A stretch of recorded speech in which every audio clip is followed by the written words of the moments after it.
नमस्कार प्रिय विद्यार्थियों, हिंदी ज्ञान रत्नाकर में आपका स्वागत है। हिंदी ज्ञान रत्नाकर भाग 5 में मैं आप लोगों को स्वरों के वर्गीकरण के बारे में बताऊंगा। इससे पहले भाग 4 में मैंने स्वर की परिभाषा और उसकी विशेषताओं का भली भांति उल्लेख किया था।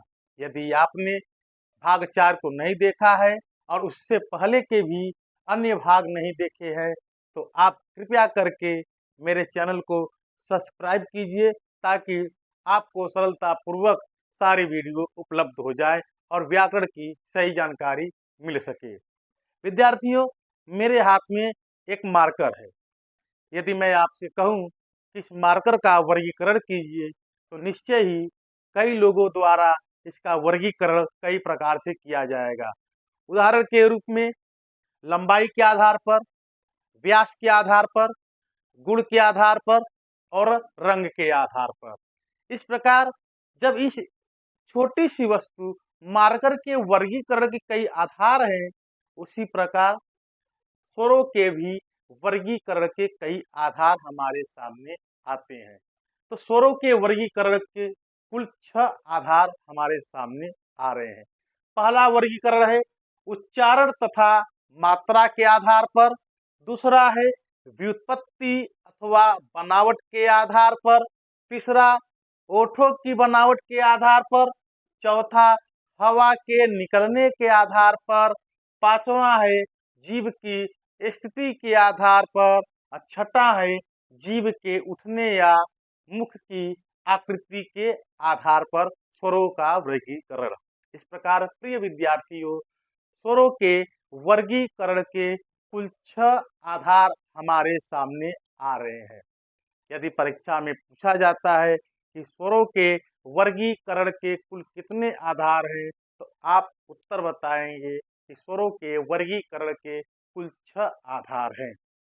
आगे मैं आप लोगों को उच्चारण तथा मात्रा के आधार पर स्वरों के वर्गीकरण के बारे में बताऊंगा। तो विद्यार्थियों, यह है आपके सामने उच्चारण तथा मात्रा के आधार पर स्वर का वर्गीकरण। विद्यार्थियों, उच्चारण तथा मात्रा के आधार पर स्वर के 3 भेद हैं: ह्रस्व स्वर, दीर्घ स्वर और प्लुत स्वर। यदि आपसे परीक्षा में पूछा जाता है कि उच्चारण तथा मात्रा के आधार पर स्वर के कितने भेद हैं, तो आपका उत्तर होगा 3। ध्यान दीजिएगा, ह्रस्व स्वर, दीर्घ स्वर और प्लुत स्वर। आते हैं ह्रस्व स्वर। किसे कहते हैं ह्रस्व स्वर? जिस स्वर के उच्चारण में कम समय लगता है। ध्यान दीजिएगा, जिस स्वर के उच्चारण में कम समय लगता है उसे हम ह्रस्व स्वर कहते हैं। इसकी संख्या 4 है, अ, इ, उ, री। याद रखिएगा, ह्रस्व स्वर इसकी संख्या 4 है, अ, इ, उ, री। विद्यार्थियों, उच्चारण के आधार पर जिसे हम ह्रस्व स्वर कहते हैं, मात्रा के आधार पर इसी को हम एक मात्रिक स्वर कहते हैं, क्योंकि इसके लिए एक मात्रा का प्रयोग होता है। ये ध्यान दीजिए, इस तरह एक मात्रा का प्रयोग होता है। दीर्घ स्वर, जिस स्वर के उच्चारण में अधिक समय लगता है उसे हम दीर्घ स्वर कहते हैं। इसकी संख्या 7 है। आ, ई, उ, ए, ऐ, ओ, औ। ये आपके 7 स्वर जो दीर्घ स्वर के अंतर्गत आते हैं। मात्रा के आधार पर इन्हीं 7 स्वरों को हम द्विमात्रिक स्वर कहते हैं, क्योंकि इनके लिए 2 मात्रा का प्रयोग होता है। अर्थात यह एक मात्रिक स्वर की पहचान है, प्रतीक चिन्ह है, और यह द्विमात्रिक स्वर का प्रतीक चिन्ह है। यह याद रखिए, इसका प्रयोग छंद में हम हमेशा करते हैं। आते हैं प्लुत स्वर। प्लुत स्वर किसे कहते हैं, ये ध्यान से सुनिएगा। जिस स्वर के उच्चारण में दीर्घ से भी अधिक समय लगे उसे हम प्लुत स्वर कहते हैं। अब जहां तक 4 ह्रस्व स्वर हो गए, 7 दीर्घ स्वर। इन दोनों को जब मिलाएंगे तो कुल 11 स्वर हो जाते हैं। इस प्रकार परंपरागत स्वरों का वर्गीकरण हो गया। अब प्लुत स्वर क्या है? कुछ लोग कहेंगे कि अंत में जो अह आते हैं उन्हें हम प्लुत स्वर के अंतर्गत लाते हैं, तो यह गलत है। अह ये प्लुत स्वर में नहीं आते। प्लुत स्वर की कोई मात्रा नहीं होती और हिंदी वर्ण में या हिंदी वर्णमाला में कोई भी प्लुत स्वर वर्ण नहीं है। बस हम केवल इतना समझ लेते हैं कि जिस स्वर के उच्चारण में दीर्घ से भी अधिक समय लगे उन्हें हम प्लुत स्वर कहते हैं। मात्रा के आधार पर इसी को हम त्रिमात्रिक स्वर कहते हैं। यह त्रिमात्रिक स्वर क्या है, इसको एक उदाहरण के माध्यम से हम समझते हैं।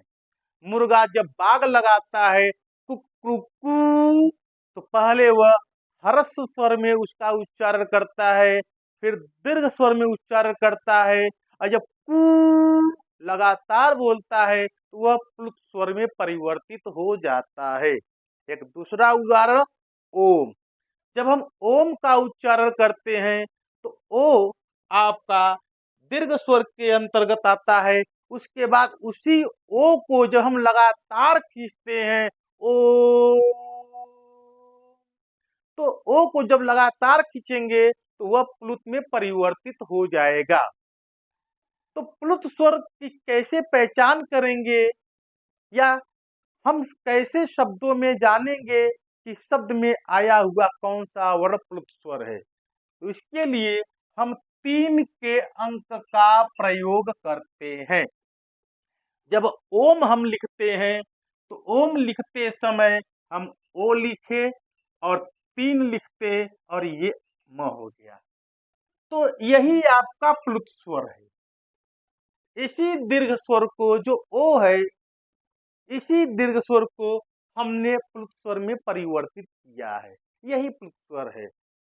जब भी किसी वर्ण को, चाहे वह ह्रस्व हो चाहे वह दीर्घ हो, जब हम उसका उच्चारण अधिक देर तक करेंगे तो वह प्लुत में परिवर्तित हो जाएगा, और इसके लिए हम 3 के अंक का प्रयोग करते हैं। प्रिय विद्यार्थियों, यह भी ध्यान दीजिएगा कि छंद में एक मात्रिक स्वर को हम लघु कहते हैं। यह हो गया लघु वर्ण। और जो द्विमात्रिक स्वर है छंद में, उसे हम गुरु वर्ण कहते हैं। तो जो लघु वर्ण है इसके लिए हम एक मात्रा इस तरह का प्रयोग करते हैं, और जो गुरु वर्ण है उसके लिए हम इसका एस का प्रयोग करते हैं। इसी को हम 2 मानते हैं, इसको हम 1 मानते हैं। उदाहरण के रूप में अगर हम एक राम शब्द लिखते हैं, इसमें कौन गुरु है कौन लघु है, इसको हम आसानी से पता लगा सकते हैं। रा, इसमें आ लगा हुआ है, यह द्विमात्रिक स्वर है, दीर्घ स्वर है। छंद में इसी को हम गुरु वर्ण कहते हैं, और गुरु वर्ण की पहचान के लिए एस का प्रयोग किया गया। म, इसमें अ लगा हुआ है, अ आपका ह्रस्व स्वर है, एक मात्रिक स्वर है, इसी को छंद में हम लघु वर्ण कहते हैं, और लघु वर्ण का प्रतीक चिन्ह एक खड़ी पाई है। इस प्रकार यदि देखेंगे तो आपका 2 और 3 बराबर रा में कुल 3 मात्रा का प्रयोग हुआ है। जब हम छंद पढ़ाएंगे तो भली भांति हम ह्रस्व, गुरु, लघु, ये सारी बातें हम विस्तार पूर्वक उसमें समझाएंगे। तो इस प्रकार आप अच्छी तरह समझ लीजिएगा। ह्रस्व स्वर जिसे हम मात्रा के आधार पर एक मात्रिक स्वर कहते हैं, इनकी संख्या 4 है। अ, इ, उ, री। परीक्षा में पूछा जाए कि निम्न में से कौन ह्रस्व स्वर है, उदाहरण आपके सामने है, आप देख लीजिएगा कौन होगा। या पूछेगा निम्न में से कौन एक मात्रिक स्वर है, आप उत्तर आसानी से देख सकते हैं अगर पढ़े रहेंगे तो। अ, इ, उ, री। आपका दीर्घ स्वर परीक्षा में पूछेगा निम्न में से कौन दीर्घ स्वर है या निम्न में से कौन दीर्घ स्वर नहीं है। आप जब पढ़े रहेंगे तो भली भांति आप उसका विकल्प चुन सकते हैं। अब 7 ये 4 आपका ह्रस्व स्वर है, 7 दीर्घ स्वर, कुल 11 स्वर, मतलब परंपरागत स्वर हो गए। जबकि हमने यह भी पढ़ा था कि कुल स्वरों की संख्या 13 होती है। अब 13 कौन है, 2 अन्य कौन है, इसको हम आगे चलते हैं। प्रिय विद्यार्थियों, आपके सामने एक शब्द है अयोगवाह। यह अयोगवाह क्या है, इसको जानते हैं।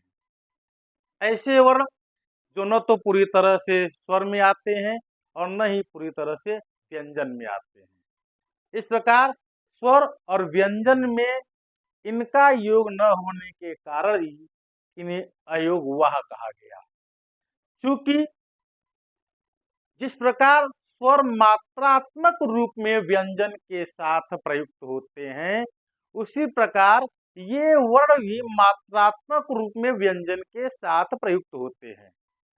इसलिए सुविधा की दृष्टि से विद्वानों द्वारा इन्हें स्वर के साथ स्थान दिया गया है। इनकी संख्या 2 है, अह, अर्थात पहला अनुस्वार और दूसरा विसर्ग। इस प्रकार ये दोनों अयोगवाह हैं, जो न तो पूरी तरह से स्वर में आते हैं और न ही पूरी तरह से व्यंजन में आते हैं। चूंकि जिस प्रकार स्वर मात्रात्मक रूप में व्यंजन के साथ प्रयुक्त होते हैं, उसी प्रकार ये भी मात्रात्मक रूप में व्यंजन के साथ प्रयुक्त होते हैं, इसलिए इन्हें स्वर में स्थान दिया गया है। इस प्रकार परंपरागत स्वर जिनकी संख्या 11 है, इन दोनों को मिला देने पर कुल संख्या 13 हो जाती है। ये आप देख सकते हैं 13। तो इस चित्र के माध्यम से आप पुनः एक बार समझ सकते हैं ह्रस्व स्वर जिनकी संख्या 4 है, अ इ उ ऋ, ये ह्रस्व स्वर है। मात्रा के आधार पर इसको हम एक मात्रिक स्वर कहते हैं, यह पहले आप समझ चुके हैं। दीर्घ स्वर आ इ उ ए ऐ ओ औ, ये आपके 7 हैं, ये 7 स्वर हैं, ये 4 स्वर हैं। तो 7 आपके दीर्घ स्वर हैं। मात्रा के रूप में इसी को हम द्विमात्रिक स्वर कहते हैं। इस प्रकार 4 ह्रस्व स्वर और 7 आपके दीर्घ स्वर, यहां से लेकर औ तक आप देखेंगे तो परंपरागत स्वर है जिनकी संख्या 11 है। और उसके बाद ये अयोगवाह जो यहाँ पर जुड़े हुए हैं, अनुस्वार और विसर्ग, इन दोनों को जब जोड़ेंगे तो यहाँ आप देखेंगे अ से लेके अह तक कुल स्वर जिनकी संख्या 13 है। इस प्रकार यदि आपसे परीक्षा में पूछा जाता है कि ह्रस्व स्वर की संख्या कितनी है, उत्तर है 4। एक मात्रिक स्वर की संख्या कितनी है, उत्तर है 4। दीर्घ स्वर की संख्या कितनी है, उत्तर 7। या द्विमात्रिक स्वर की संख्या कितनी है, उत्तर है 7। अयोगवाह की संख्या कितनी है, उत्तर है आपका 2। परंपरागत स्वर की संख्या कितनी है, उत्तर है 7। और कुल स्वर की संख्या कितनी है, उत्तर है आपका 13। इस प्रकार विद्यार्थियों, उच्चारण तथा मात्रा के आधार पर स्वरों का जो वर्गीकरण किया गया वह पूरी तरह से संपन्न हुआ। अब आगे मैं आप लोगों को व्युत्पत्ति या बनावट के आधार पर स्वरों के वर्गीकरण के बारे में बताऊंगा। तो विद्यार्थियों, यह है व्युत्पत्ति या बनावट के आधार पर स्वरों का वर्गीकरण। व्युत्पत्ति या बनावट के आधार पर स्वर के 2 भेद हैं, मूल स्वर और संधि स्वर। आते हैं मूल स्वर पर। ऐसे स्वर जो अन्य किसी स्वर की सहायता से निर्मित नहीं हुए हैं या नहीं बने हैं, उन्हें हम मूल स्वर कहते हैं। इनकी संख्या 4 है, अ इ उ ऋ। उच्चारण के आधार पर जिसे हम ह्रस्व स्वर कहते हैं, व्युत्पत्ति या मात्रा के आधार पर उसी को हम मूल स्वर कहते हैं। यह अच्छी तरह से आप समझ लीजिए। आते हैं संधि स्वर। ऐसे स्वर जो 2 स्वरों के संयोग से मिलकर बने होते हैं, उन्हें हम संधि स्वर कहते हैं। इनकी संख्या 7 है, आ इ उ ए ऐ ओ औ। ये 7 स्वर आपके संधि स्वर के अंतर्गत आते हैं। उच्चारण के आधार पर जिसे हम दीर्घ स्वर कहते हैं या मात्रा के आधार पर जिसे हम द्विमात्रिक स्वर कहते हैं, व्युत्पत्ति या बनावट के आधार पर उसी को हम संधि स्वर कहते हैं। संधि स्वर के दो भेद हैं, दीर्घ संधि स्वर और संयुक्त स्वर। दीर्घ संधि स्वर क्या है, आसानी से समझ लीजिए। ऐसे संधि स्वर जो दो समान स्वरों के संयोग से मिलकर बने हैं उन्हें हम दीर्घ संधि स्वर कहते हैं। इनकी संख्या 3 है, आ, ई, उ। आ, ई, उ ये तीनों दीर्घ संधि स्वर के अंतर्गत आते हैं क्योंकि ये तीनों समान स्वरों के संयोग से मिलकर बने हैं। जैसे आ, ये अ धन अ दो समान स्वर हैं, ई और ई ये दोनों समान स्वर हैं, उ और उ ये दोनों समान स्वर हैं। तो आ धन अ से मिलकर बना है, ई और ई से मिलकर बना है, उ और उ से मिलकर बना है। ऐसे स्वर जो समान स्वरों के संयोग से मिलकर बने हैं उन्हें हम दीर्घ संधि स्वर कहते हैं। यदि आपसे परीक्षा में पूछा जाए कि निम्न में से कौन दीर्घ संधि स्वर है तो आप आसानी से बता सकते हैं। आते हैं संयुक्त स्वर, अक्सर परीक्षा में यह पूछा जाता है। संयुक्त स्वर किसे कहते हैं, ऐसे स्वर जो दो अलग अलग स्वरों के संयोग से मिलकर बने हैं उन्हें संयुक्त स्वर कहते हैं। ध्यान दीजिएगा, ऐसे स्वर जो दो अलग अलग स्वरों के संयोग से मिलकर बने होते हैं उन्हें हम संयुक्त स्वर कहते हैं। इनकी संख्या 4 है, ए, ऐ, ओ, औ। ये चारों संयुक्त स्वर के अंतर्गत आते हैं, इसलिए आते हैं क्योंकि ये चारों अलग अलग स्वरों के संयोग से मिलकर बने हैं। पहले आते हैं ए। अब देख रहे हैं अ प्लस ई यानी अ धन ई के संयोग से ए बना है। ऐ अ प्लस ए के संयोग से ऐ बना है। ओ अ धन उ के संयोग से ओ बना है और अ धन ओ के संयोग से औ बना है। इस प्रकार आप यहाँ आइए, मूल स्वर जिनकी संख्या 4 है, संधि स्वर जिनकी संख्या आपकी 7 है। संधि स्वर के दो भेद हैं, दीर्घ संधि स्वर, संयुक्त स्वर। दीर्घ संधि स्वर जिनकी संख्या 3 है और संयुक्त स्वर जिनकी संख्या 4 है। तो विद्यार्थियों, आज के लिए इतना ही। आपको यह वीडियो कैसा लगा आप अपने कमेंट्स हमें लिख कर भेजिएगा। साथ ही साथ मेरे चैनल को सब्सक्राइब कीजिएगा और साथ ही साथ आप अपने उन प्रिय मित्रों को जो प्रतियोगी परीक्षाओं की तैयारी कर रहे हैं उन्हें विशेष रूप से यह वीडियो देखने के लिए प्रेरित कीजिएगा ताकि इसी तरह मैं और भी आपके लिए ज्ञानवर्धक वीडियो बनाता रहूं। धन्यवाद।